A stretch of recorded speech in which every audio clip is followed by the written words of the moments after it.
My name is Samantha Lane, and I'm the Director of Sales and Marketing here at SE Shires. Tonight's SE Shires broadcast is brought to you from my home again because the factory is still closed. We're anticipating hopefully being able to open in the next few weeks. We're not quite sure what that's going to look like yet. We're going to have to, of course, comply with the Massachusetts state guidelines. But hopefully we'll be able to open in some capacity. And we are so excited to be able to get to building instruments and being able to work with customers in whatever capacity we can. So stay tuned for updates on that. We'll be posting to Facebook and Instagram and doing a big thing on our website too. But tonight we have a really fun panel, and it's from all over the world, and big thanks to Bente, who's coming to us from Norway, and it's like 2 a.m., and Matt Van Emmerik, who's coming to us from Australia. It's 10 a.m., so not as bad. Brandon and Hiram get a little shout out. It's not too late for them. But tonight's panel is going to be featuring some of our amazing Euphonium artists. They range the gamut, and everybody has had a hand in professional solo playing, recording, teaching, military bands, the whole thing. And I think it'll be a really great discussion. So tonight's panel is going to feature Hiram Diaz. Hiram is a euphonium player with the United States Marine Band. He's also involved with Highbridge Brass, which is a really fantastic brass ensemble. Bente Illevold, who's the international soloist clinician educator from Norway, who's just a kick-ass player, really wonderful person, and I'm thrilled that she's going to be on this panel tonight. Brandon Jones, euphoniumist with the United States Air Force Band, so another one of our buddies in DC. And then Matt Van Emmerik, who's another international soloist, clinician, educator, conductor. Again, all these guys and gals do so much. So it's going to be super, super fun. Feel free to tune in. If you have questions, ask them below. I'm going to keep an eye on the comments. So if you have a question for this panel, it's going to be a total blast. So I'm going to just start off really quick, and we've been doing this in somewhat alphabetical order. And I say that because I kind of keep forgetting where we're at. But Hiram Diaz, would you mind telling us a little bit about yourself and what it is that you do, other than just play euphonium? Sure. My name's Hiram Diaz. I grew up in Miami, Florida, Cuban immigrant parents into the United States. I have been playing euphonium since about the 7th grade, so that would have been about 20 or something years ago.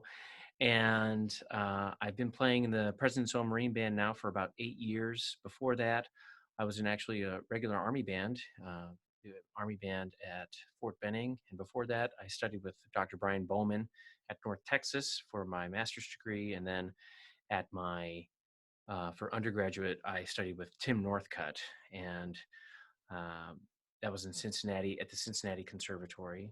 And yeah, I hope that's brief enough. I've been in the Marine Band for about 8 years. I play in this ensemble called the Highbridge Brass. It's a brass quintet with all conical brass, so 2 cornets, tenor horn, and tuba. And I also play in the Dominion Brass Quartet, which is a British-style brass quartet. It's very fun to play bass voice. I hardly ever get to do that. I love playing trombone. I'm also a Latin jazz singer at work. I do singing, trombone, and euphonium. I like to keep it fresh and diverse. That's awesome. So let's go to Bente next. Bente, coming from 2 a.m. Norway, you want to fill us in a little bit about who you are and your pedigree and what you do now, your robust career? Yes, thank you, and thank you for having me on this show. It's great. Yeah. Yes, it's in the middle of the night here in Norway, but thank you. Keeping up.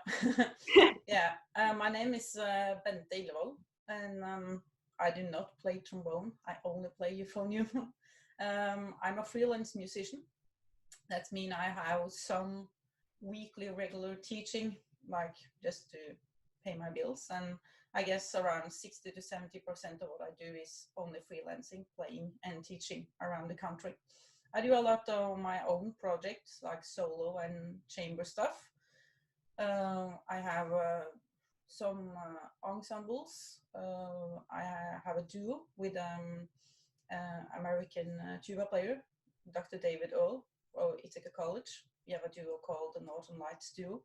I also have a duo with a percussionist, and as we speak, I'm starting up a quartet with 2 trumpet players and a horn player. That's sort of my main ensembles. I studied at the Norwegian Academy of Music in Oslo, both for my bachelor and my master's degree. And when I was a student, I was lucky to have the opportunity to substitute a lot in the military bands, and that was sort of a big, maybe my best education is from the military bands actually. So that was also a big part of my freelance work for many years, but now I'm so lucky that my own projects are taking up a lot of time, so I'm just doing that actually. So that's great. Yeah. Yes, wonderful. Let's see, who's next on our list? Brandon Jones, you are next up. There we go. Technology apparently is very difficult. I'm probably the most boring of the bunch here. My name's Brandon from Kentucky. If you can't tell from the accent, I'm sure it'll come out when I get riled up about something more. Further along. Yeah, I grew up in very small town in Western Kentucky. Got my undergrad at Western Kentucky University in Bowling Green, Kentucky. Had a lot of really good experiences there that I wouldn't have had if I went to a bigger school. That was really well for me. As a really strong education school. I actually taught high school band for 7 or 8 years, teaching a lot of lessons and stuff like that before I decided to try to be in a military band. And lucky for me, and maybe they're kind of second guessing themselves now, but I'm very lucky to be in the Air Force Band in DC. I met my wife in the band. Some of my best friends that are lifelong friends now are in the band, and I get to be around people that are way more talented than I am, that inspire me every day. It's pretty great. And it's kind of hard not to love being in the groups. Living in DC is a little different than Kentucky, but I've been in the band for, I guess, just over 6 years now. And it's great. I play in, there's a group called Brass of the Potomac, which is a British style brass band, predominantly made up of DC military band players for the most part.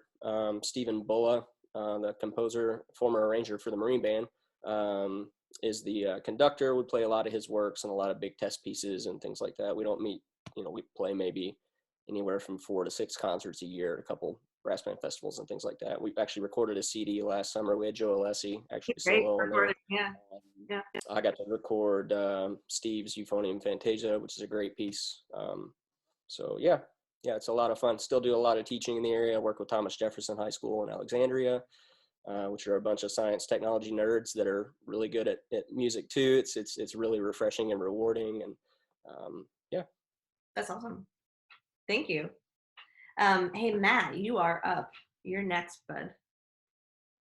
Well, hopefully you can hear me. Welcome. Thank you for having us on the show today. It's a great privilege to be on with the luminaries that are here also with us. I suppose my background is here in Australia. I grew up not far from where we live at the moment, in a little place called Bendigo in Victoria, which is famous for being a goldfield town. So I was really lucky to grow up in a fantastic band environment, brass band environment. And I had 2 wonderful teachers in my early days. The first being Mark Ford, who's probably online listening, and also Ellen Davies. So I had a really great introduction to music and community music, I suppose. And then was fortunate after that time to do some further studies in Melbourne, which is our main city here in Victoria, and then subsequently moved to the UK and did some incredible study with 2 really great guys, Stephen Mead and Bob Childs, at the Royal Northern College of Music. So went from my side of the world to the other side of the world to be part of something a little bit special over there. And at that time then, I subsequently won a position with the Central Band of the Royal Air Force. So I joined the military in 2000, Central Band of the Royal Air Force. Wonderful organisation, and it was a really great thing to be a part of. And then subsequently I transferred back in the military back to Australia to the Royal Australian Navy Band, and that's where I subsequently began to continue my further education, higher education studies, my master's and my doctorate. And then, I've been doing pretty much my own sort of thing since sort of leaving the military in around 2008, 2009. So I had a great opportunity to make some really fun recordings, CD recordings, collaborate with some quite incredible people and artists, and I'm really, really thankful for that. And also, look, I suppose the real main focus over the last 15 years or so has been to bring more to prominence a lot of the music from my part of the world, something that's a different voice, I suppose you could say. And that's been a great focus, for a time. Spent some time working in the US for a little while, and had the incredible opportunity to perform with Chicago Symphony Brass, and that's still a career highlight. So yeah, it's still involved with music, obviously, and loving it, and so great to be here today. That's awesome. Can I butt in? Yeah, it's really cool to hear some of the fantasias and stuff that you showed me about from Australia that I'd never heard of, like the Percy Code, yeah. Percy Code and the Helen Johnston, yeah. Helen Johnston. I'd never heard of them before, and they're just such wonderful like theme and variation things, and it's great. I think those are really great. Thank you. No, you're not butting in. That's great. I mean, like, so many of you have incredible recordings. And I'm going to, in a little bit, link some stuff for each of these musicians. And if you want to learn more about what they're doing, of course, I'm sure you can find them on Facebook. And if you have questions, you can always write to us at info@scshires.com. But Matt just had an amazing recording with the Percy stuff. Hiram came out with the Highbridge Brass recording that was amazing. Bente has a million projects in the pipeline, and just a new CD that was released recently too. Brandon, I don't know what you're up to. No, I'm just kidding. Not getting so quickly. Yeah, things have been kind of on hold for us for a little while. I mean, we kind of have to follow, all the DoD guidelines and things like that. Yeah, right. We actually were on spring tour in early March, and the last concert, forget what day that was, the 12th or 13th or something like that. The last concert that night, they were shutting the school down that we were playing at the next day. That's wild. When everything kind of started to break out. So yeah. So I guess I should say, there are so many people who are watching who are not in school right now, or their freelancing is obviously very different than it was, or their military band careers or their orchestral careers. How are you guys all handling this change? In the military stuff, I know it's a little bit different. My husband's a trumpet player in the Coast Guard band, so I know that each of these groups is adapting differently, but still trying to put out a lot of content. So maybe for Brandon and Hiram, just really quick, what's it look like for you guys right now? In the Marine Band, we have been doing a lot of just online outreach to schools, to universities, to community bands, to community organizations. Personally, I've done 20-something of these Zoom meetings, and it's actually been wonderful to see so many people around the country have so much energy to perform and still continue practicing. And one of the main questions I get asked pretty regularly is like, what are you doing to motivate yourself, and this and that? And I don't have an answer. That's really great. I am practicing as much as I can. All the stuff that I normally practice, I'm very lucky to have a sizable library of etudes and studies. So that's been my go-to, is just telling people to play along to recordings and play along to, but it's been wonderful to connect. So the main thing that I'm doing in my mission right now is to reach out and just do these educational classes, have people play for me. I've done classes from Idaho to Texas to everywhere, California, UCLA, UT Kingsville, University of Idaho. I've just been doing classes everywhere and just trying to connect with people, because as a performer, I'm just like, I'm not performing, and maybe at least I'm able to play like one little solo piece on my music stand here, and this is my setup here. I play like one piece right here, and then I go and talk to people about what just happened, and it's kind of weird not to hear any of this applause, and you're just like, all right, I guess I'm done. So it's been a really interesting experience, and the way I've been getting through it is just connecting with people through this wonderful Zoom platform. That's been great. Yeah. And Brent, what about you guys on your end of things? Yeah, so we had a couple of big Zoom meetings with all 156 people in the Air Force Band. It was pretty interesting. But we started this thing called this duet initiative project. So it's actually been really cool. My wife has had a chance to record a few of them, and we got requests coming in all the time, kind of like backloaded on a lot of things, which is great. I mean, we're keeping ourselves busy doing that, but essentially a student can submit, they want to play this duet out of this book or whatever, and they'll send a recording, and we have some people in the band will volunteer to record the other part, and our engineers will kind of put that together and put that online, so they, you know, as best we can without face-to-face sitting there playing a duet, they can play a duet with a member of the Air Force Band, and that's pretty cool. We've had like 6th graders, 7th graders, all the way up to I saw the Airman and Note one. It was amazing. Yeah, it's pretty cool. So we're trying to, we actually have a meeting, I think later this week or early next week, another meeting to kind of just discuss how we can be more involved, because, you know, we can't really get in our building and go in our rehearsal hall as a full group. We've talked about maybe trying to, when things get lifted a little bit, maybe have like chamber groups and space everybody out. At least we're kind of in the same room, and the, you know, the optics of that look really great. And we miss, I mean, I miss my colleagues. I mean, we have 2 or 3 Zoom hangs every week just to, you know, see each other and talk to each other. And as far as like playing stuff, I mean, kind of like Hiram, I've had a chance to do several Zoom lessons and Zoom masterclasses, and it's always great to, the same thing, like, how do you keep yourself busy? It's like, honestly, it kind of goes in waves. I mean, like there's certain times where, you know, I get up and there's my dogs, and outside is a golf course, and it's like, I'm just going to not play today. And then there's other days where it's like 4 or 5 hours later, it's like I've learned 3 new pieces and played like 4 Rochu, 3 etudes, and it's like it goes in waves. So I am finding that a lot of people doing all the digital content online, it's really, you know, we live in such a digital world now. It's really easy to click a button and hear somebody play something great, like all the Hiram's videos he's been doing, and there's several other things that have been going on. I'm terrible at videos. I record myself and then go, that's trash, just delete it. But yeah, it's been great. It's been great. I've been trying to play a lot more. I've got 2 big concertos on the stand right now that I'm trying to knock out before lunch tomorrow. So yeah. Nice. That's awesome. Bente, what about you? What about, like, how are you adapting with some of your projects maybe being postponed or having to like reschedule? You're still working up like significant repertoire though. Like, how do you stay motivated to do that? What's your secret? Well, I don't know if I have a secret, but this time has really been a reality check.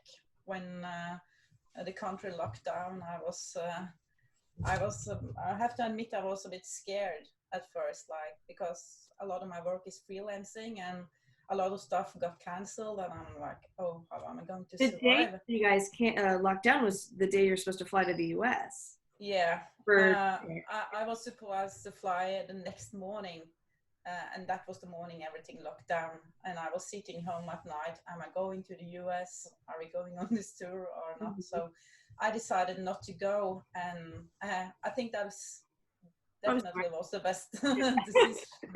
But anyway, I had to like really dig deep into myself and like, what can I do? And I like turn around in one day and just started teaching on Zoom, and I had a lot.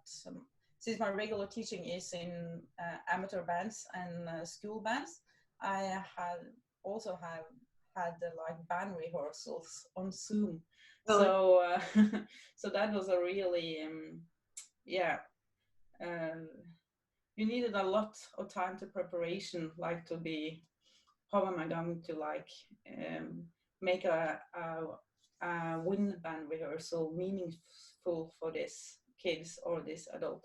I also since Norway is really big on wind bands, a lot of amateurs has asked me to have private lesson. So I teach a lot over Zoom now, and I also got I do some arranging of music and transcription and stuff. So I got a lot of that going on. Yeah. But I also had, for my own practicing, I have a lot of things coming up in the fall. And fingers crossed the way things are going in Norway. I think from August will probably go as normal. As at this point, it looks like August sort of things will be back to more normal, nearly normal. And so I'm hoping everything will go as planned. And but for my own practicing, is like the last 2 years have been so busy with. I had to learn so much new music and different projects with big repertoire almost every month. And so it's somewhere been great to like really go back to basic. I feel I've been practicing the way I did when I was a student now. That's a good point. Yeah. Have a few hours each day, like really working on the fundamentals and basic and urban. And I didn't have so much time the last year for that, so it's been great. Yeah, that's awesome. Matt, what about you in your awesome studio? Somebody was asking about your championship brass band uniform behind you. Yeah, no, it's not a band uniform. It's our once incredible Wallabies, our rugby union team, who were world champions in '99. Yeah, look, it's been interesting. A bit like Bente there. I was just about to fly to the US. You were larger. Yeah, I was literally at the airport, and I was going to be away for about 6 or 7 weeks. And we, at the time, wasn't just a tour for myself. It was alongside the Australian Tuba Quartet with Tim Busby and Michael Wells and Alex Jonto. So it was a real great thing. We're looking to do the Skirtec that was happening in Oklahoma. And yeah, we had a huge trip planned, and I was going to be all over the place. And yeah, look, it was just one of those things. In the end, family and obviously things came first, and we had to obviously make a really quick adjustment. So I think since that time, we've all been in that sort of hibernation sense of like, goodness, what is next?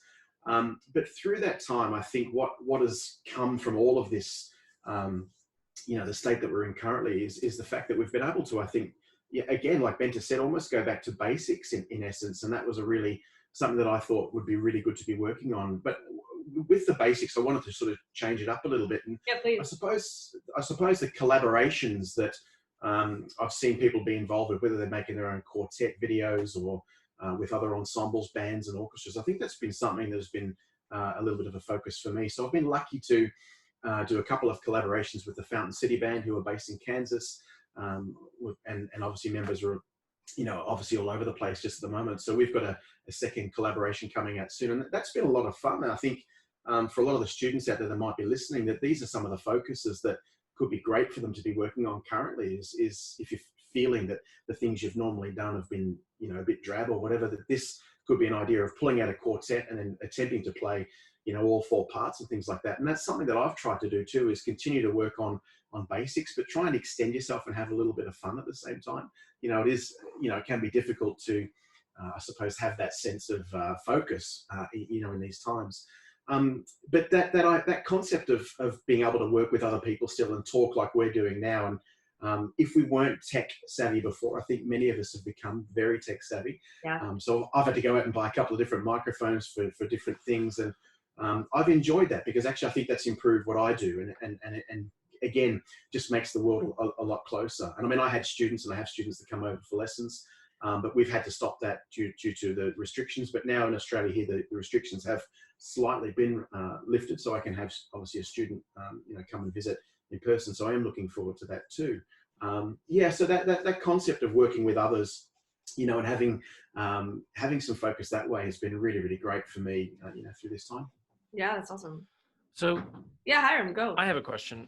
So you guys talked about working on basics, and especially Bente and Matt. I don't know what you guys teach out of, what books you guys teach out of, and benefits that I would receive from learning about the books you guys work out of. While you take it. Arbans is pretty ubiquitous, right? And yeah, absolutely. We all work out of the Arbans pretty easily, but can I ask Bente specifically, what is like a course of study in like high school and college for a really advanced player? Are there standard books that I might not know about that I really want to learn about? I'm gonna mute myself. I don't think it's so much standard. I can only talk for myself though, and people I teach and meet, But I think it's mostly the same. And you know, Norway is a really small country, and it's not like when I'm going to like the tuba and euphonium sort of environment is really small. It's only like 10-20 people that are That's 20 small. people, yeah, like maybe really top professional euphonium players. And so, but we do, of course, a lot of Arban, Rushi, and we also do a lot of tuba stuff like Kopras, Blasevich. That's also really common, maybe at college, like your undergrad. And at high school, yeah, Clark, Arban, Rushi, Visutti, Alan Visutti books, Yeah. trumpet. Yeah, that's what I've been doing. And I also done, I used a lot this great book from the Netherlands bass trombone player, Ben van Dijk. Yeah, sure. He's made a really good book. But personally, when I do basic now, I usually do it without music. And it's sort of, I think over the years you start out using some exercises from a specific book, and then you sort of adjust it and like improvising it to fit what you need. And also I think it's important to play the basic without the music, because then you can really use your energy to like hear and feel what you're doing and not only just see it. And I think that's important. Yeah. Yeah. I think very similar. I think that even though that, you know, obviously countries have different cultures and concepts for the text that they use, I think throughout the world, and particularly in here in Australia, all the books that you've mentioned are things that we obviously use here as well. And my upbringing was very much and heavily based in the Arbans. And when I went to do some tertiary studies at the Victorian College of the Arts before I moved to the UK, I had a wonderful teacher, Ken McClimate, who was the assistant principal trombone of the Melbourne Symphony for over 40 years, I believe, in the end. He was a great advocate of simplicity in playing. And one of the things that he advocated was obviously Rochu books and things like that, but simple things like hymn books. I don't know if people really use these from the brass band style things of just playing, just playing a tune. You know, this is a solo corner book that I have here. And, you know, just being able to conceptualize great melody, great tune and things like that. And again, my early advocates of teaching in Mark Ford and Alan Davey were always players that could play with incredible breadth of sound and with great tone and great deliverance and all those sorts of things. And that's been something that's been part of my culture as far as growing up in that environment of being able to have a singing quality of the sound, but also being how to structure that and how to build that up. And I think that through my own career, maybe some of the gaps that I might have had, I've been able to fill myself with other teachers, but also some further investigation into other books and studies. And you know, things like the Clark books and then, you know, the iterations of the Visutti books and things like that are just, again, wonderful ways of being able to fill in those gaps. And I often talk to students and they say, oh, well, what should I work from? And I say, well, you need to work on the things that you're not so good at. Don't work on the things that you're great at. Work on those weaknesses and work on those aspects, you know, that obviously need a little bit of a change or a difference. So yeah, that, I suppose in essence, we've had a very, very strong trombone culture in this country. We've had an incredible amount of trombone players that have been world-class performers that have been, you know, traveled all over the world, and that's been a real focus. As far as euphonium players, however, no, wouldn't even have had 15 or 20, like Bente is saying, in Norway. I would say players that have had real influence in this part of the world would be maybe 5 or 6, even maybe if that might even be too many. And that's just the way that it is, given the fact that the opportunities for people, most of those guys that I talk about too, you know, had careers in the Air Force Band here in Australia or in the Army, all were prolific sort of soloists and entered solo contests. And the last thing I was just going to say on this was that a lot of things that people would work on in this part of the world would be, because there were so many at one particular time, solo contests would come along and there'd be a specific sort of a piece. So then people would work really, really hard on those pieces and then incorporate those, like I did for some masters recitals and things, into different recitals, because it's intrinsically linked, I suppose, into the culture of the euphonium and brass playing in this part of the world, of that culture of competing and that sort of thing. So trying to turn that into an educational thing was always something that I was interested in too. So I think that's awesome. And I think one of the thing, what you just hit on, like the solos of Helen Tyler and Percy Code, I'd never heard of them until you put them in my hands. And when I met you and know that you're championing these pieces, and they're so good. When I have recently started playing through them, and I was like, this is a great recital piece. This is a great piece for my high school student. This is a great piece for my undergraduate recital student, so and so. And I feel like I would know half of that from the entire world. Like there's just so much repertoire out there. Do you guys find that you use, personally, I find that our euphonium repertoire is fairly limited. So so I have used a lot of the Cyril Rose etudes for clarinet as a course of study. Obviously, a lot of us participate in using the Bach cello suites as good music, and then really good for lip flexibilities and middle register sound and beefing up the sound. Are there other things that you guys use that are beneficial to euphonium and not really to other wind instruments, or not necessarily, but like help us, because we have such a gigantic range, we have such a gigantic or extreme technique. It's different than other brass instruments. We have this gigantic range, and we have this great technical capability on the instrument.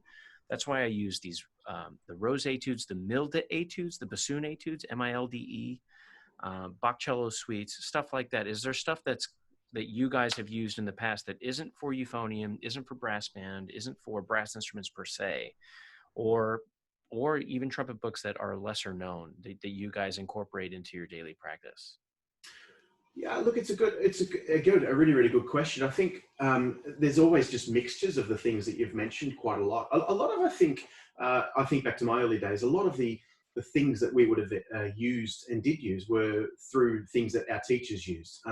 And so I wouldn't say that certainly our teachers had limited views on things or anything like that. I'm not saying that at all. But I think, again, it comes back down to, a lot of cultural concepts of what they grew up on, what worked for them, and what I think will work for you. So, ideas. And then, it was up to us, I suppose, in my early days to find out things that would, extend that further.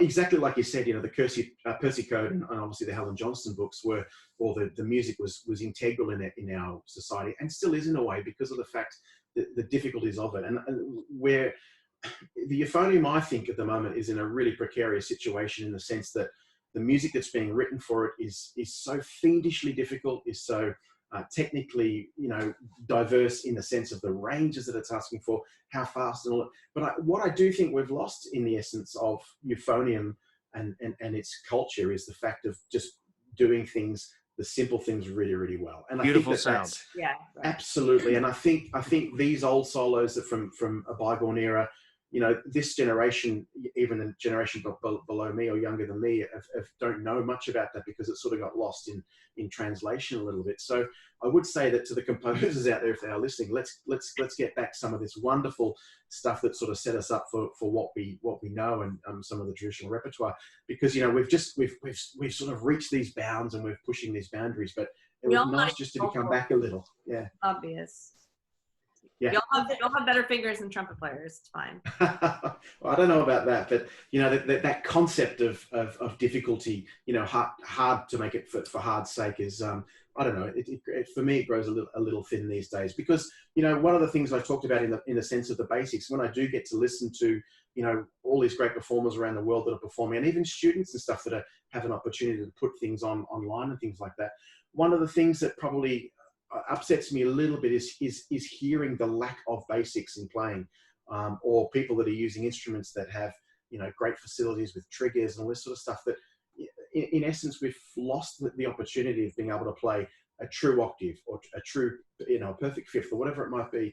We're not playing intervals in the right directions, and we're not stretching things where they need to be stretched, and I think that's we've come to that because of the difficulties of our repertoire. I mean, we're almost skipping over some really, really basic things. And I'd love to be able to get back to that.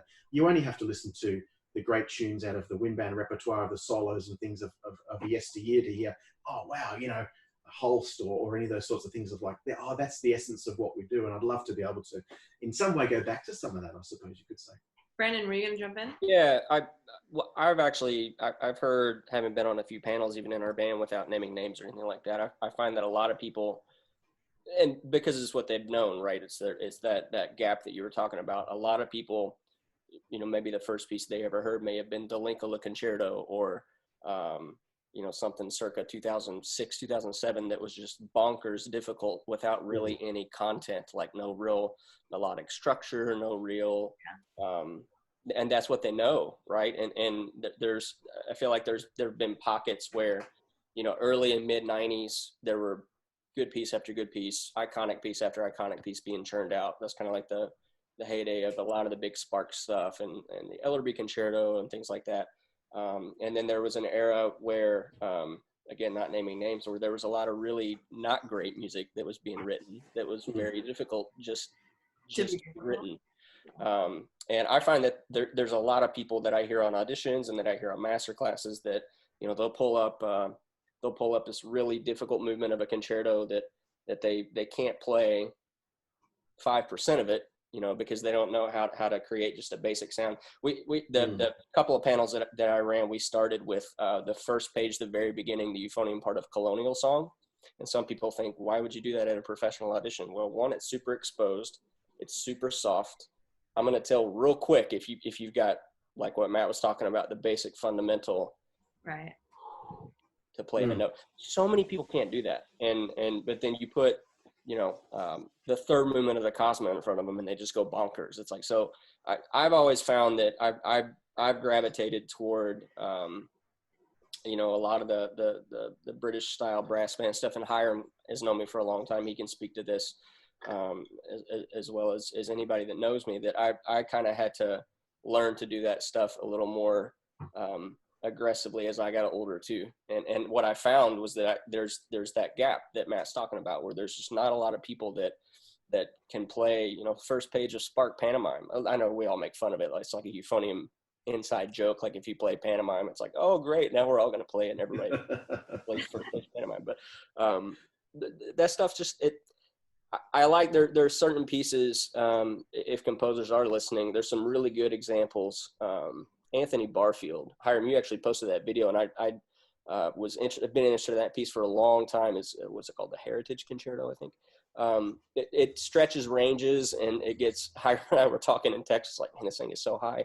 Well, that's because it was written for DeMondre, but it's gorgeous. Like, it's absolutely gorgeous. There's so many really good pieces of music that stretch the boundary too, but are very, very thick in content. Like the Linkola Concerto that I mentioned, that's one of my favorite pieces. And super difficult. Like 12 people in the world can really play it, but it's so gorgeous. Yeah. I'm gonna grab Bente in here too, because she, I think, has something to add. Yeah, I think what we're talking about now is, for me personally, it's like the most important and really true topic that needs to be discussed regarding euphonium practice and playing, especially in the future. And as I said, in Norway, it's a small country, and there are not so many people on the high level, and that means that the people you're going to relate to is not people that are playing the same instrument. You are like, you have to be a musician on the same level as a trumpet player or some string players. And what we are lacking, I feel, in the euphonium world is that we are an underestimated instrument, sort of. We don't have the same status as the real classical instruments. We are like, I felt that when I was a student as well at the academy in Oslo. Is like the string players, the singers, the piano players are like the music with the highest status, musician with the highest status. And I think what we need to do to like get up there, we have to stop playing all these fast notes, as you're talking about, just for the reason of the fast notes. You need to like have the melody, and if it's technical, if it's low, if it's high, it has to be for a musical reason. And that challenge both us as performer, but also I think in the cooperation between the performer and the composer. I do a lot of commission, and the dialogue is so tight, and the composer is always joining in on rehearsals, and it's more like workshops with the composer to just figure out what are we going to like catch or musical expression here. And I think that's what we need to be working on, because I don't know if it's like a goal to play higher or faster or lower. That's a great point. Really well said too. I mean, yeah, it's very true. I think also too that we must really pay homage, I suppose you could say, to people like Dr. Bowman and obviously Stephen Mead and Bob Childs and these people who have given incredible input and had that really close bond with, you know, composers like Philip Wilby and Philip Spark and the like. And I suppose the concept that I'd love people to use is the sense of imitating, if they would like to use that word, but then they must innovate. So they're not replicating necessarily what someone else has done. They're taking off all those great things and then using that to build their own self in the sense of performing and playing. So that concept of imitate, but there must be innovation after that. And that's where the self comes in. And I think that that's something that the next, you know, line of players and even ourselves, we can all, I think, take something from that to be able to make differences and to, you know, to make sure there's credibility, you know, after we're not maybe playing anymore, you know. Yeah, Bente, what were you going to grab? I really agree what Matt is saying. This is so important, and it's like because when you are studying music today, it's like the entire society has changed, and like in some way we are still studying the same thing we did like 150 years ago maybe. And what I think we have to add more to our education, or you need to be more like an entrepreneur in your playing. You have to be more than just good on your instrument. Especially, I feel this a lot living as a freelancer.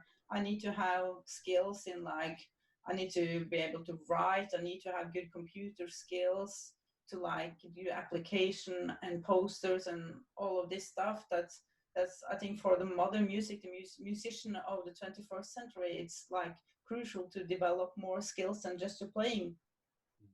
Totally. Absolutely. Amen. Yeah. I had a question. I think we have a fair amount of people who are on right now and who are going to watch this who, of course, are euphonium players and students, but also people who teach euphonium. A lot of people who teach euphonium maybe as they're the trombone professor at school and they also have a dual requirement of teaching euphonium. What are some things that you guys as professional performing euphonium players and educators would tell other educators to bring up in their lessons? What are some things that, words of wisdom that you would pass along? Yeah, Hiram. I'd like to just mention, oftentimes euphonium players study with tuba players or trombone players, just like you were saying. And one of the things they kind of, either they neglect to mention, or it's just something that doesn't come up as much, and we've literally been discussing this for the past 10 minutes, is we need fingers for days. And we need a lot of fingers, and they have to be strong, and they have to be fast. And tuba instructors and trombone instructors don't tend to address this.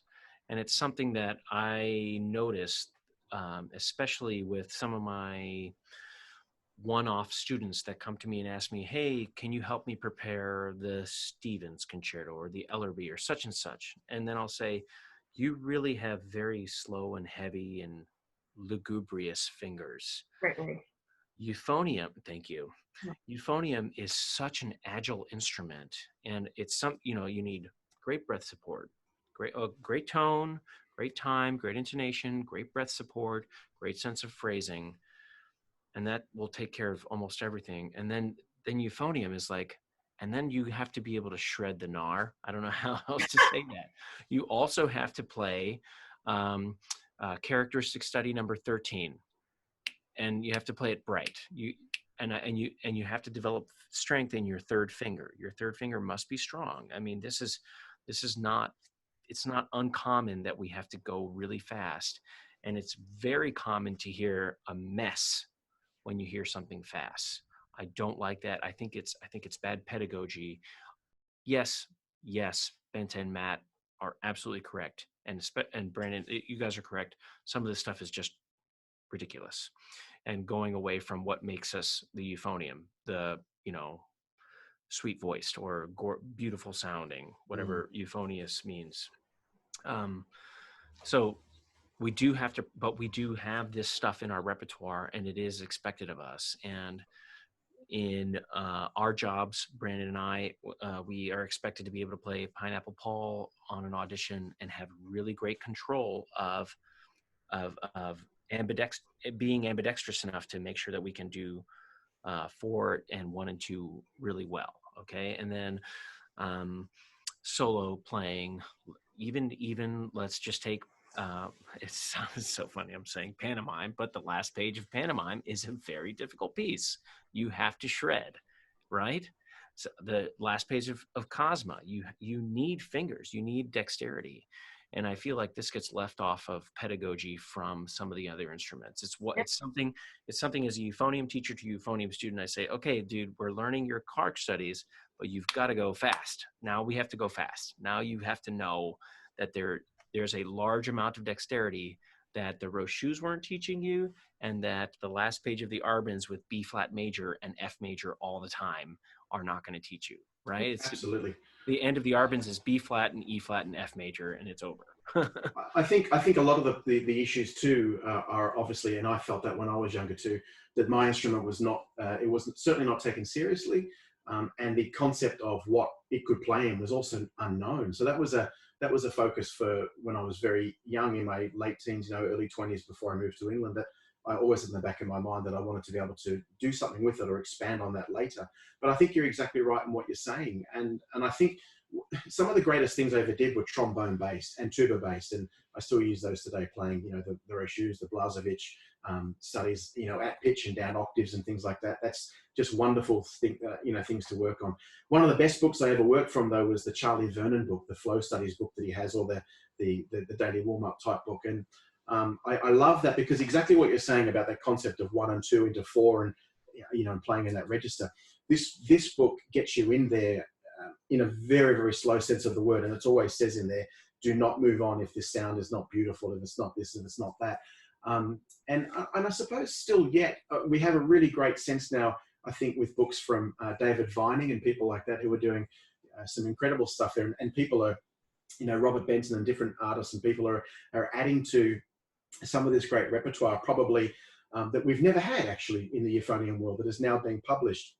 And I would suggest to people to go and take a look at that, really some of the basic books. And some of the best books that I have that I love to use are those books by David Vining and the flow studies books and things like that, which are really, really great.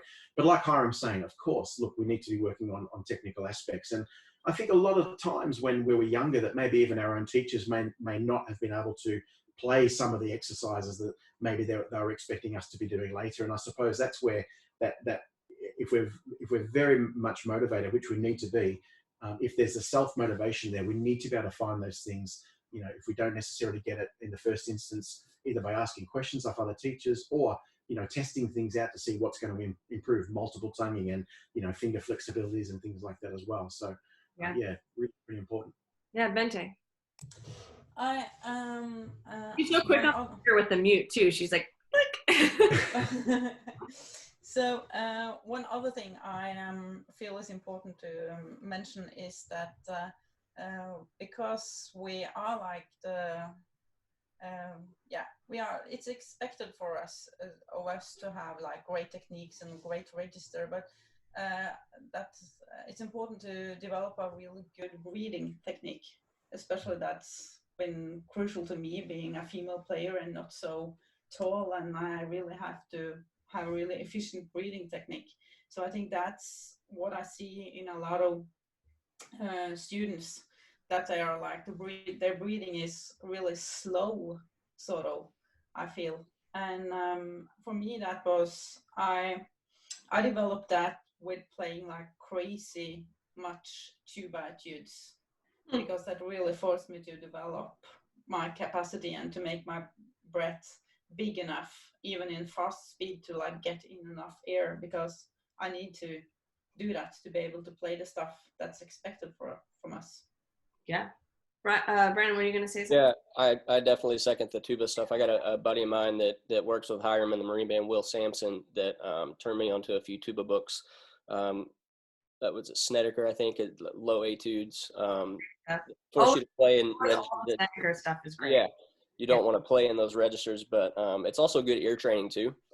It keeps your ear stimulated and your ear engaged. I always talk a lot with all my students, the older that I get, not that these are the only four things, but tone, pitch, rhythm, and time. And I find that a lot of people, it's kind of like if you treat it like an athlete, like we're essentially, we need to overtrain. Like we're talking about the breathing stuff. It's like we're so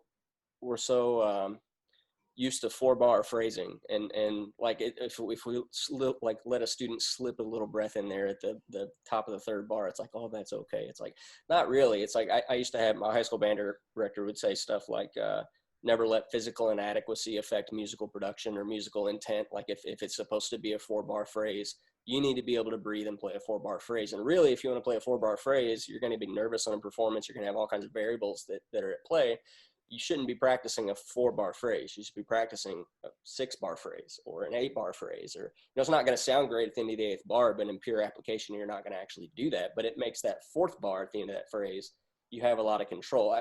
I find that if people have that overtrain, particularly with the lungs, they're gonna feel like your car has more gas. Like you're gonna feel free to have more fun driving it instead of being like a Prius and, you know, getting 7,000. No offense to Prius, of course. No I can also tell why you're such a good golfer now with the way that you described the overtraining on that.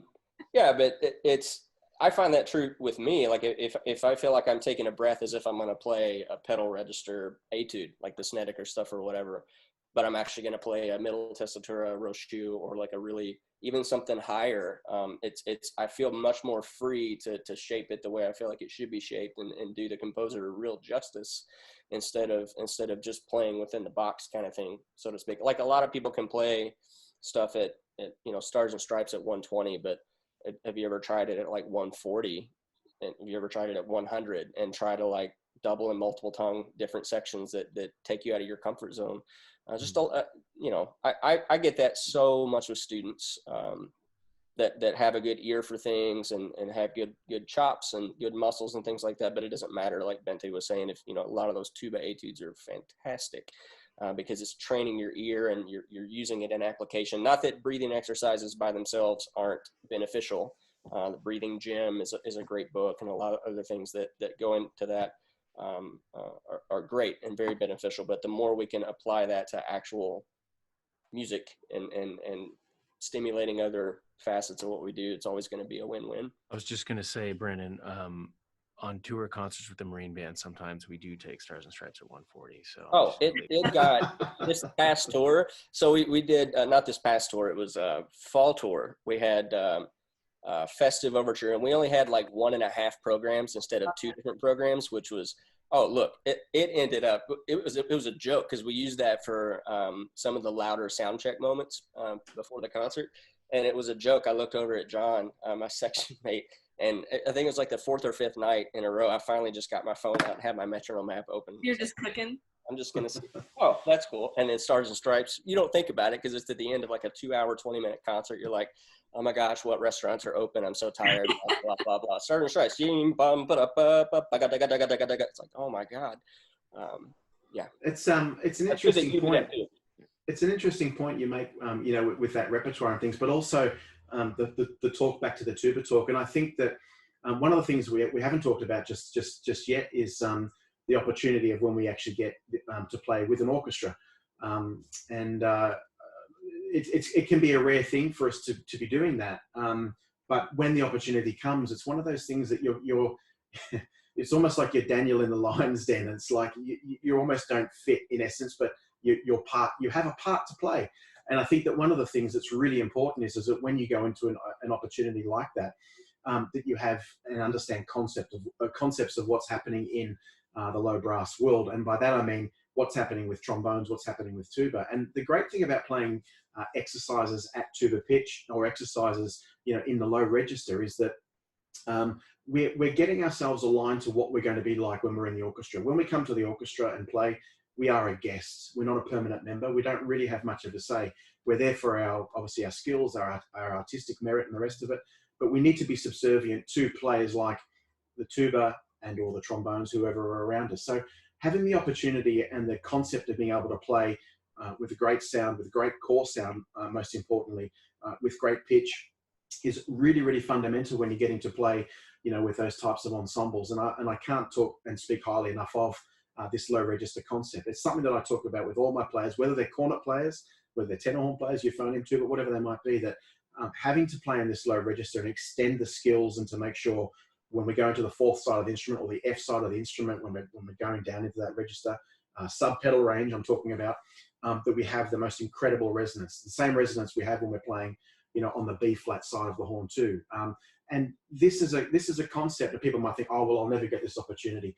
Well, you know, it may come along, and I've been fortunate to do a lot of this playing with orchestras all through the world, not just on euphonium, but bass trumpet and things like that as well. And that's another set of skills where Bente is saying as well, we need to be able to make sure we can do different things. She said she only plays euphonium. I'm the same. I really don't play much or any trombone. I have a little go now and again, but certainly tuba and bass trumpet, that's something that's become more of a I suppose, a money-making thing for me, because there are so few people doing it that are doing it at the really high end. But that's another set of skills again, you know, that requires a different sort of concept of playing as well. Hiram, go ahead, and then I have another question that was just asked from our guests. But maybe unmute yourself first. Unmute. I think Matt hit on a really good point about types and styles of playing, and making sure that the low register playing, I think what he's talking about is breadth of sound, and making sure we keep things really deep and rich. And the orchestras that I've had an opportunity to play with, it's like when we were playing in concert band, we play on top of the beat all the time. And I have sat down in an orchestra or two that has said, please stop doing that. You need to stay. You need to stay with us and make the group sound good. And it's just a whole different, there's the vibrato aspect. If no one around you is doing it, why are you doing it? And then there's the, is it a solo? Is it for a piece like Don Quixote, there are quite a few euphonium solos, tenor horn solo or tenor tuba solos, and there are opportunities to do it there. But when you're playing the upper octave of a tuba part, and when you're truly tenor tuba, is there a real good opportunity to vibrate? Not necessarily, especially in American orchestras. You want to blend and you want to add to the sound. You don't want to take away from it by doing this solo euphonium thing that we're so used to. So I just wanted to hit on that euphonium and orchestra, it's not a totally different beast. It's just a totally different mentality. Bente, go ahead, and then we'll get to this next question. I just think that you can sort of sum it up by saying that it's not enough to just know your part. You have to know your function or your role, like really understanding what am I a part of. And that's a really big tips to auditioning and preparation, and even playing with a piano player. You really you need to know the piano part and really made up your mind, and what am I in this part, this 16 bars? Am I like the soloist, or right, you know? So this next question is still on the same kind of path that we're going on right now, but I think for each of you, because you have a different pedagogical background and you have a different application with your work, though all of you are so similar in that you've all been or play in a military band, you're all soloists, you're all chamber musicians, you're all teachers. It's just different parts of the world and different schools of thought, which is kind of neat. But Alan Carroll had a great question. Just talking about sound concept, like what is a good euphonium sound? Everybody's might have a slightly different thought about it, but he was saying, I know with the US military bands, conductors want the dark American wind band sound. Matt comes from the British Australian concept of band sound. So what are your thoughts as players on two different concepts of a sound within a band? Okay. What is this dark American conductor sound? I would love to know. Somebody please tell me. So I hope that answers whoever asked that question. I think Okay, first of all, most of these panels, Brandon, let me know if I'm wrong here. Most of these panels are made up of, from the first round, it starts with not the conductor. It starts with the rest of the brass section, maybe one of the assistant directors, but for— You're talking about audition panels? Audition panels, yes. I'm talking about audition panels. For us, it would be the principal player and maybe a few of the section listening to— let's just take a big section. Let's take trumpet. We have principal players and maybe somebody who's been along for a while, and then an assistant director in the first round. And then in the semis, we still don't have the director there. So by the time the player gets to the director, they've been vetted by people who play the instrument in their section or are going to be directly affected by that person playing that instrument. So I just don't know what people are talking about. I think what we're talking about, I want to say what I'm pretty sure it is American style brass playing in general. So we're talking about how French horn players play the French horn in the United States, how trombone players play trombone in the United States, how tuba— I'm not talking about just euphonium. I'm talking about all brass and that's how we relate, especially in semi rounds for, I think, all of the military bands. Yes, and I'm certain this is likely in orchestras as well. I've heard that brass players are on the prelims and in the well, we don't play in orchestra, so let's just stick to euphonium. I know that it's a bunch of brass players, and then the director gets there at the very end. It's certainly not a director's choice. It's what brass playing should sound like in the United States, or what the brass playing sounds like in the United States. Let's talk about that then, in terms of a difference of sound concept potentially between some of what we do maybe here in the States versus in Europe versus in Australia, and maybe what coincides. Like Brandon, Hiram, maybe you guys can give us your opinion really quick. Bente, Matt, like. In my experiences, most of what we're hearing is a result of what's coming down the pipeline from our top 5 orchestras. Great sound, huge sound, huge singing, bright sounds from trumpet players, huge supporting bright sounds from principal trombone players, gorgeous, rich, dense tone quality supporting tuba sounds. I think that comes to us. You know, as euphonium players, there aren't the orchestral examples, but that's a lot of where it comes from, is dense tone quality, dense singing sounds. The people that I get to work with I think they would echo that this should and is the approach to American euphonium playing. Yeah, that's all I'm going to say. Let's see what Brandon says. Well, yeah, I think I'm just thinking off the top of my head of sound concepts of stuff that, of course, it changes the older that you get to and the more experiences that you have to. You're always kind of tweaking it a little bit. But Phil Smith's orchestral excerpt recording CD that always pops in my head, as does Gene Picorni's tuba excerpt CD, and then some other things that kind of going along with that, like is it bright, is it dark, is it what? It's thick, it's powerful, it's intense, it's dense, it's the epitome of top end brass playing on your given instrument, and euphonium would be no different in that regard. And then I've always liked that iconic recording, and I'll never forget this, the Bose stores, like the sound speaker stores. You go in and they take you back in that theater with like the you think there's going to be like these huge speakers, and they're like 4 6-inch speakers or whatever, but it's that Pavarotti Nessun Dorma, I think, with the New York Phil, like the big iconic recording. I've always loved his voice because it was so encompassing and so huge, but it was also like just like right in between your eyes, but it was so effortless.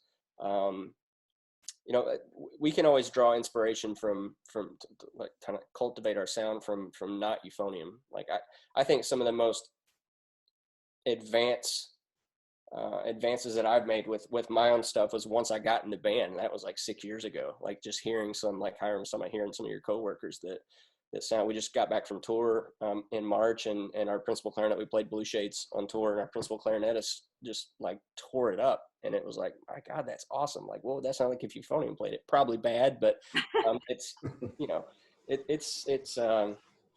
I've never really understood when, kind of like Hiram, when people ask, you know, what about the American euphonium playing versus British euphonium playing? And I mean, it's whatever the music calls for, right? I mean, if I'm playing spark, I'm going to use more vibrato, probably. I'm going to play a little freer. If I'm playing the band part for Toccata Marziale, I'm not going to play like I'm playing Philip Spark. So I'll get laughed out of the room and not have a job and be poor and probably homeless. So, you know, you got to be able to do all of that. Yeah, it's true. So like now let's go to the Aussie Brit who has had that experience. So Matt, what's your thought? Yeah, it's a really good question. One of the biggest factors in the change for me when I was a young person was in 1997 when I first went over to the UK. It was actually the same year, and I only think of it because it was such a huge thing. When Lady Diana passed away in 1997, one of the big contests in the UK, the British Open Championship, was actually not cancelled or postponed like it probably will be this year. It was actually moved to January. So in the January of 1998, I remember getting on a plane, 31st of January 1997, and I flew over to the UK. I did 2 New Years in the plane, I remember that. But I got over to the UK and I got an opportunity to actually meet some of these icons of the euphonium world. And it wasn't necessarily the fact of playing with them, it was the fact of listening to them orally. And I say that in a sense of, you listen to the way that they talked, there was a sense of there being more of an open aperture in their mouth, and the way, especially the great brass bands are obviously in the north of England, so the accent, the vernacular, the way they talk is all very, very different. Actually having the opportunity to sit in the same room as some of these icons play and hear them play, whether it was a Black Dyke or I think at one time I had an actual opportunity to play with the Leyland band, who were a fine outfit in the UK. And hearing the player at that time, Billy Miller, playing solo euphonium, my playing dramatically changed from that, just by that experience of listening, not necessarily taking lessons, but just by sitting around it and taking in what they were doing.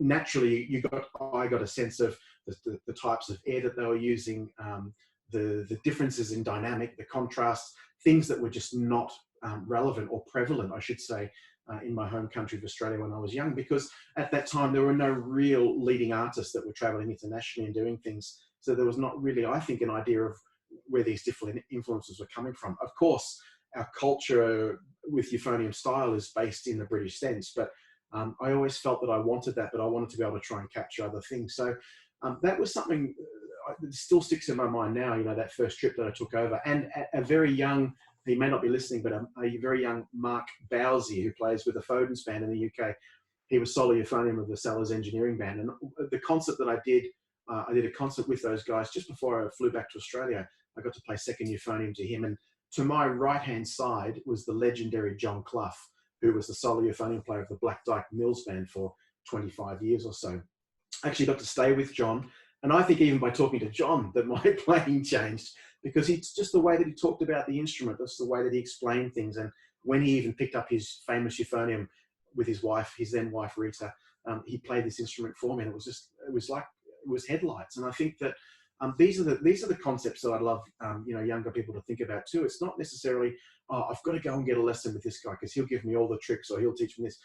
We all need to sit back and almost in essence take the blinkers off and have it and sort of see what's going on around us. It may not necessarily be someone you think, the best name you can think of on euphonium is going to give you the idea or the concept. It could be something that's another experience in life by listening to, like the guys have said, other instrumentalists and things like that as well. But always having that opportunity to listen, I think, is so important. And that's certainly, I'll never forget, in my early days, that they were things that changed things completely.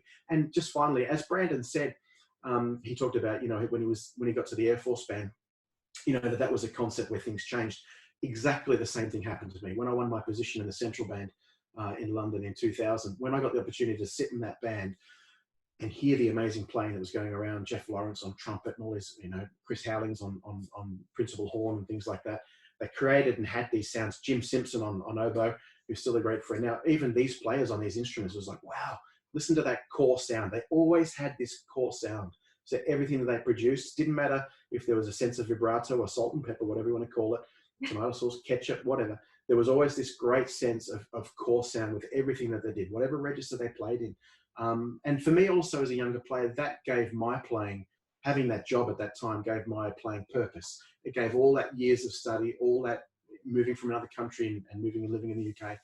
It gave everything purpose. And I think certainly for Hiram and Bente and also all of us, when we had been in those positions, and I had that feeling in the Air Force and certainly when I came back to Australia as well, there was a real focus for it. And that whole concept certainly improved my playing too.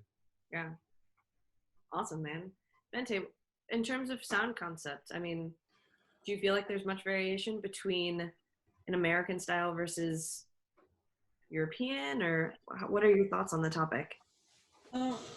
I think it's a really good question, and it's really hard to answer because I tried to investigate this a bit when I did my master's, because I also wrote a thesis about I tried to investigate Norwegian euphonium performance practice, and by tracking back to military history and what instruments been used and sounds and repertoire and stuff.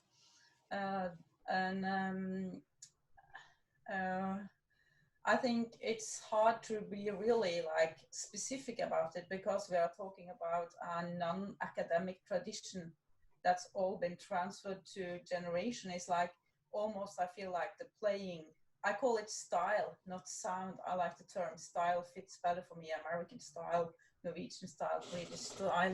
And I think it's been sort of like an unconsciousness like developed through generation of military musicians, especially. And but in Norway, I think there was actually Brian Bowman came over to Norway in early 80s, and that changed the euphonium in Norway. That was like a whole new thing. So after just like one visit. Yeah. Yeah. I'm kidding. But it's we're a small country and we were sort of late. So the first euphonium student ever in Norway started at the academy in Oslo in 1980. Wow. So yeah. So and then they got Brian Bowman over in 85 or something, and that sort of changed that generation. And that generation has been my teachers. Yeah. So I'm only like the second generation of professional euphoniumists in Norway. That's fantastic.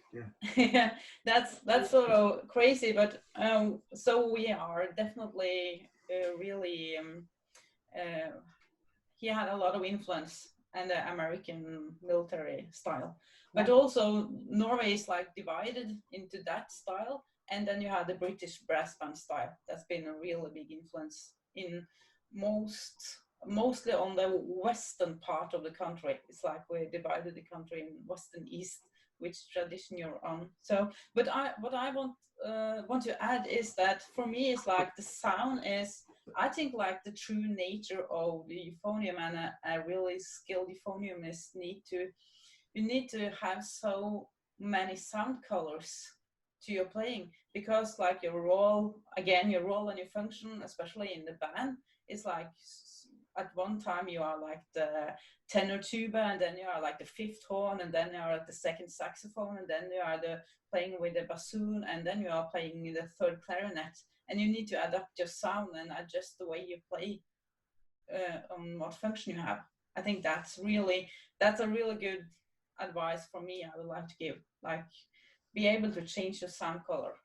That's something that I've heard each and every one of you talk about, not necessarily even in this call, but just in conversations with you, talking about horns or equipment or that Shires cue. But chatting about like playing and like the need to be able to be so versatile in not only what you do, but how you do it. And like that, as a trumpet player, I mean, like that's really interesting because we believe ourselves to be supreme above all others. And yet then you guys are talking about, sorry, Brandon. And then you guys are talking about this like really wide swath of colors and responsibilities that you have. And it's a big responsibility on your shoulder. It's really it might even be, to be honest, it might even be a chip on our shoulders because of constantly being accused by other brass players of having one tone quality and one dynamic. And I know euphonium players have heard this the world over. It's like, hey man, maybe if you just didn't play with one sound and one tone quality, you know, yeah. So that's why. now. What's that? I think that's a good point. That's a good point that Hiram's made there. I think that, you know, that idea is, I know for much of my life as a youngster, I had to defend why I was even playing this instrument. I had to defend why are you making that sound? Why is this? Why is that? So without realizing it from a very, very young age, I was in fact an intern educating people that had no concept of where the instrument fitted. And I didn't mention much about the American style of things before. And I suppose that the reason is that we were very much so influenced by what was happening in Britain that I knew of people like Dr. Bowman and things like that, but I didn't really listen to them that much because there were other things that we were sort of drawn to and focused to. And I suppose in this next sort of chapter of my life, I suppose the concept of what's happening in Britain has been very much secondary to what's happening in the US. My focuses have been much more based there. I travel there, and I've lived there obviously, but I travel there maybe 4 or 5 times a year, and you know, and those types of things. And I think that the reason for that is the fact that there is so much respect, I think, for the instrument. Of course, there can be more everywhere, but there's an understanding of the culture of where the instrument fits into the lay of the land in the US, which I really admire. And I admire the fact that they're really interested in hearing the players. And when I travel to different universities and things, they're so interested in hearing repertoire and sound and qualities from somewhere else in the world that's not necessarily British, you know. And I think that that's such a nice thing now that there are so many great artists around the world that are producing qualities and concepts that are of world-class quality, but are just different than the norm. And I think that that's where we've developed into at this time. And I think that's really exciting, to be honest.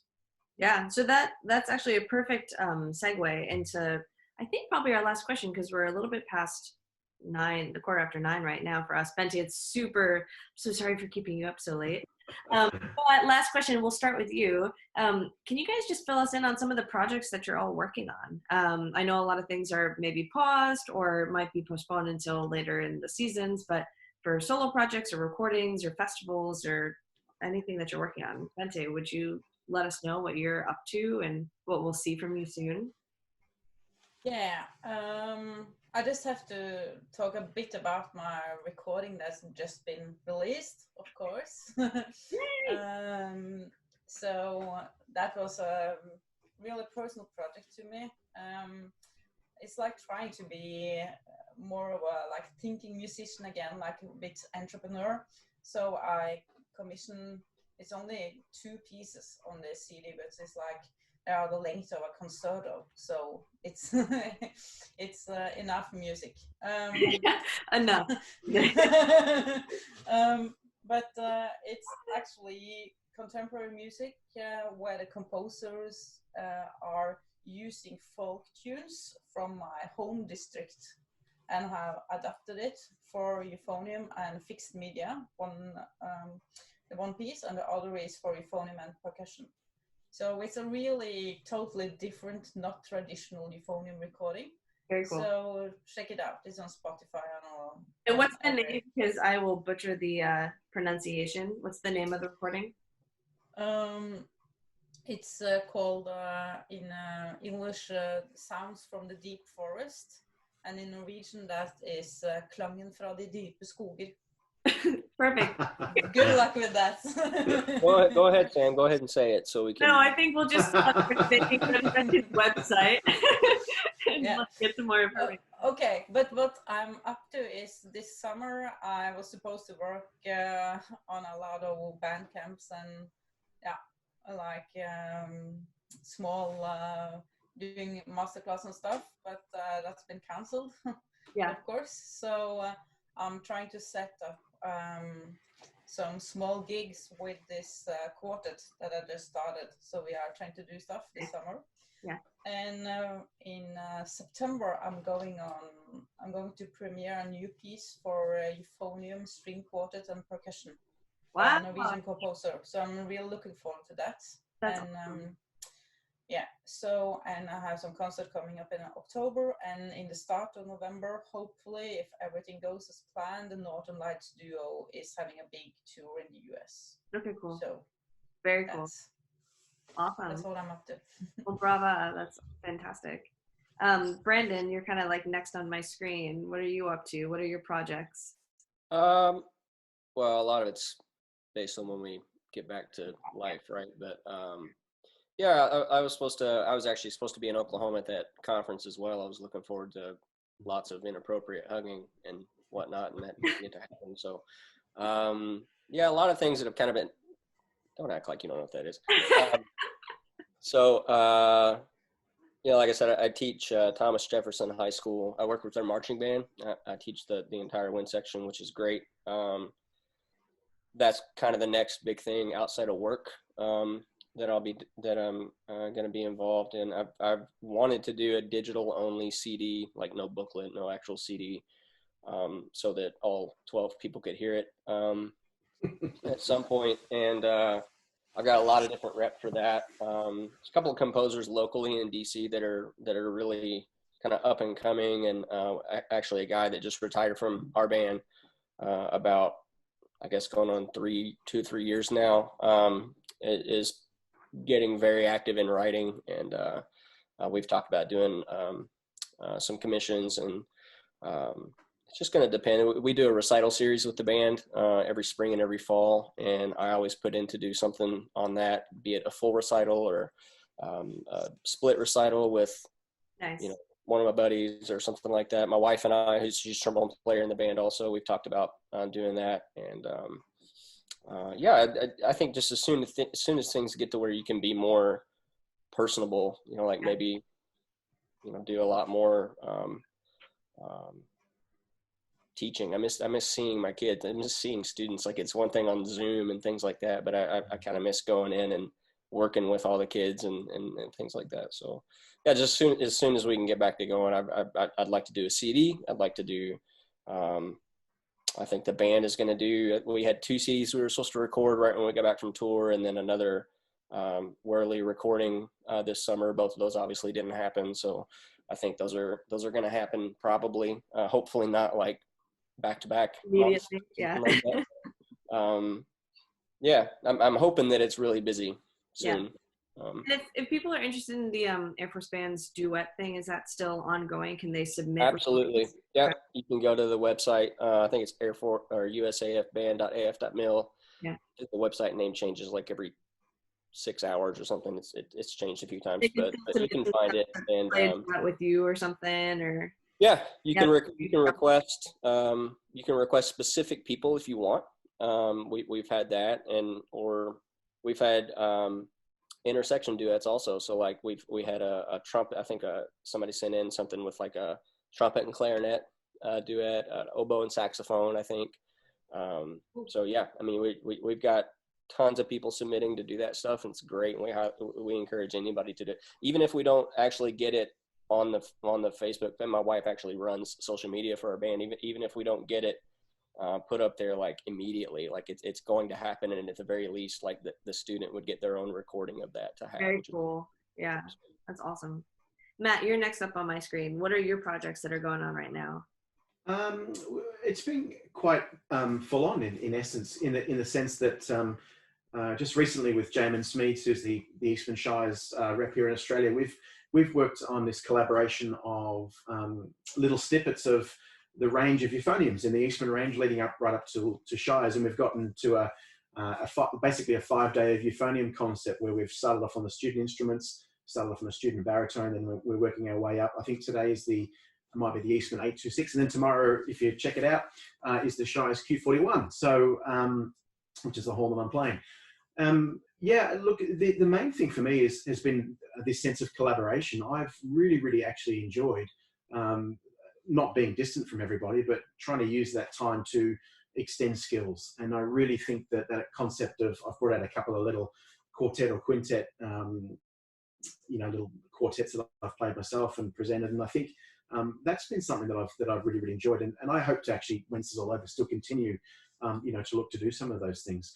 Moving sort of further on down the track, Hiram so greatly has mentioned my Percy Code book and the Helen Johnston book, so thank you for that, Hiram. But one of the latest things I'm working on is the same gentleman, Percy Code, brought out of the Arbans, and as you can see, it's very thin.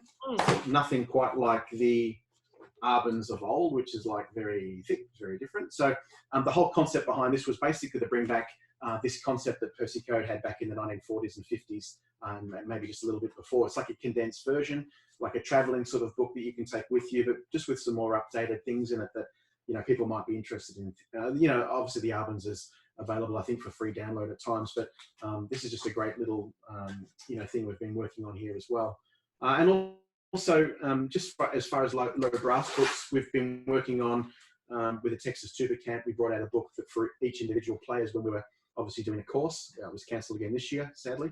But these are concepts we've been looking to put together of, certain exercises, obviously pending copyright and things like that, of little things, again, we mentioned before about working on those weaknesses that we have in our playing, making a book of weaknesses, basically, that you can use as something to churn through and be working on, just to keep things going on, and extending our skills, basically. So that's sort of been a big concept and I suppose what I've been involved in more recently. Now, nothing as far as a CD down the track, but I have some ideas. But the last one took a lot out of me, which was about a 2 or 3 year project. So I'm sort of enjoying having a little bit of a rest. Yeah, I'm really enjoying a rest from all that. I mean, financially, it's a lot of money, but time-wise, it's not just me. The thing with these projects is it's never just you that's involved. My family is always involved, my wife, because every question I've got, I say to my wife first, and then it's like, okay, well, why don't you try this or look at this? And so it's a big thing. It's not just about, making the music. And obviously, Brandon mentioned making a digital disc. I'm sort of the opposite with the discs. If I bring out a disc, I want there to be so much information in the booklet, and because I think that's another thing that we've lost in this current sort of day and age. We listen to it, but we don't know anything about it. We don't know what we're listening to because we can't find where the information is. And I always love to have that. So all of those aspects of the research side of things, takes a long time. So to have a little bit of a rest from that at the moment is certainly a nice thing too. It's a well-deserved reprieve, for sure. Thank you. Appreciate it. Of course. Hiram, what are you up to? And can you plug some of your upcoming exciting festival competition stuff that you guys are working on? There's the Stars and Shipes, which is a online excerpt competition. If you guys want to, it's open to, I think, all ages, but you've never been a professional. I forget what it is. Just go on. This is a great plug. Thank you. Yeah. Stars. It's called Stars and Shipes. S-H. Yeah, Stars and Shipes. I'll be judging that. That's going to be great. There's lots of feedback opportunities available there. I'm very excited about that. Then also I'm participating in this the Brass Junkies Academy, and that has an outrageous lineup. Outrageous. Jennifer Montone, principal horn in Philly, Joe Alessi, principal trombone in New York, Taga Larson of the Chicago Symphony. I'm playing euphonium on there with Demondre Thurman and Gail Robertson, and the tuba players include Carol Jansch. It's just a crazy academy, and there's going to be like 15 hours of online content available. So you go to thebrassjunkies.com and look up their academy, or just type in Brass Junkies Academy. And right now there's a discount for it. There's a good plug. What else I'm up to besides that, I have approached a composer who everybody knows if they play euphonium, and somehow magic happened, and this composer is going to be writing a euphonium concerto that I'll be premiering in 2021. Fingers crossed, everything goes according to plan. Very cool. This is in the fall of 2021. And then I also approached a composer who's already written. I was flabbergasted that this composer had not written a euphonium concerto yet. I actually texted him. There you go. There's a gender. And I said, hey man, have you written a euphonium concerto? And he said, no. I was like, dude, let's do this.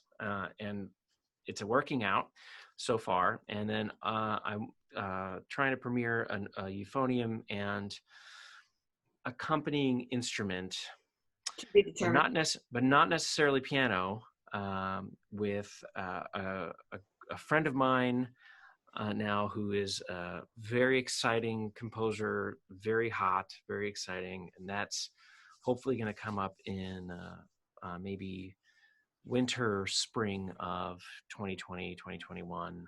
Very excited to work on that project with him, and lots of stuff at work, hopefully putting out more of these distance recordings. There's in my brass quartet with Chris Larios, Robert Bonner, and Chris Reeves. We just finished recording a quartet version of The Melody Shop, which is super fun. So it's 2 cornets and tenor horn. And I just heard the prelim today, and there's tiny tweaks, and hopefully that comes out soon. That'll be really fun. Look for that on the Marine Band's website. Yes. That'll be a lot of fun to listen to. It was super fun to record. And I am also in the middle of recording. I'll let you know that I own 27 euphonium concertos. What's wrong with me? I own 27, and I have just finished recording 23 little snippets. Snippets from 23. Awesome. And thanks. If people want to see them, your Instagram. They're on my Instagrams. Just find my name, and I have decided. This was my project. I was like, you know what? I was thumbing through all my music when this started, and I was like, whoa, there's a lot of these. So I just decided to record a little snippet from all of them. So I'm almost done. I only have 4 more. Jeez. We have shared a couple on the Shires page too. So, but thanks. Everybody has a pretty awesome Facebook or Instagram. So be sure to check out all of these incredible panelists there. I've linked some of their websites and some of the content or competitions or activities that they're all doing. So you can scroll up in the comments to go check that out. I am so thrilled that all of you joined us for this incredible episode of Shires TV. This panel is kick-ass. Like, it's such a blast to get to work with all of you. And we wouldn't be in the position that we're at with making euphoniums if it wasn't for each and every one of you, which is a pretty special thing for us here at Shires. So big heartfelt thanks to each and every one of you for your help and your artistry and everything that you do. Thanks everybody who tuned in. We're going to continue with content on Shires TV every Thursday evening at 8 p.m.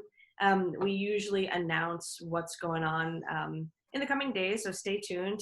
I think we're going to be continuing to do this throughout the fall. So Thursday nights is Shires TV, 8 p.m. Eastern Standard Time. Bente is a warrior for staying up all night just to be with us. Matt woke up and had extra coffee and whatever else is in the coffee cup. Yep. So that part's really nice from Australia. But kudos to you guys. Thank you for everything you do. And to everybody watching, stay healthy, stay safe, keep practicing. And if you have any questions, feel free to comment here or email us at info@seshires.com. All right, guys. Thank you so much. Appreciate it. Thank you. See you. Bye-bye. Bye. See ya. Bye.